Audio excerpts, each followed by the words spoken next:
Hi, it's Dan with Master the Morning so you can own the day with a key question. Do you define yourself more through your personal relationships at home with your spouse or significant other? Or do you define yourself more through your professional relationships at work with your coworkers and associates? The good news is that both of those relationships, if we want them to be significant and meaningful, lasting relationships, are grounded and founded in love. Why? Love is a commitment, not a way of feeling. Romance is not love. Romance comes from a Greek word that means erotic, so I don't even want to talk about it. But if you think about it in these terms, if I love you because you're beautiful, that's romance. But if you're beautiful because I love you, that's real love. It's a value-creating love that inspires us to be the best that we can be. Yet how many of us growing up have confused love commitment with romance emotion? What have we said?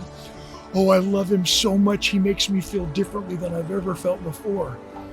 Oh, I love her so much, she makes me feel differently than I've ever felt before. So do breakfast burritos. If you think you're in love, just maybe you need a long cold shower and a box of Rolaids. What's my point? I'm standing here in Toluca Lake, a gorgeous, beautiful, posh neighborhood in the shadows of Universal City, outside of Sherman Oaks, Burbank, obviously just down the road from Warner Brothers Studios, where we are caught up in the glam and glitz of Hollywood and the movies and television shows that portray love to be about a body, about a lust, about big muscles and a mustache, about fast cars and big houses, when in reality, love has to be deeper than that. As I work with so many teams and corporations in the world, they're so caught up in that old, overused acronym TEAM, Together Everyone Achieves More. And the way I turn around a struggling company or take a last place NFL team to Super Bowl champions is to change and upgrade, up-level that acronym to FAMILY, family. Forget about me, I love you. So to make sure that we're not looking for love in all the wrong places and that we're committed to creating lasting relationships, especially with our spouses, may I just remind all of us that we've got to focus in on finding and attracting the right people based on who we are, not what we do or what we've been able to accomplish. To illustrate, a young 20-year-old, beautiful, talented, extremely talented songwriter is living in Nashville, Tennessee, who's written with most of the biggest names in country music, and consequently, the lead singing bad boys of the band are attracted to her, and she's also attracted to being caught up and mesmerized in the celebrity attraction.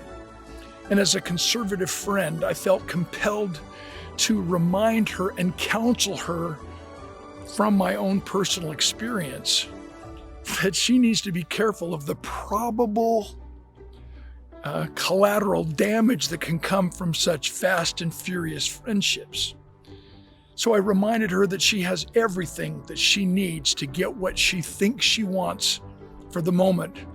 But shouldn't she pause long enough to ask herself to make sure that she's actually wanting what she gets so she doesn't die with her music still in her? Yeah, my counsel, my conservative counsel, fell on deaf ears until I had an epiphany that caught her attention. I said, "You're like a dog chasing cars." And I asked her, if the dog catches the car, what's she gonna do with the car when she catches it? Just let it drag her down a road that she had not intended and leave her in an emotional wreck, a heap on the side of the road because her core values and her baseline governing principles were not in alignment with that individual that she was attracted to? Remember, we don't attract who we want, we attract who we are.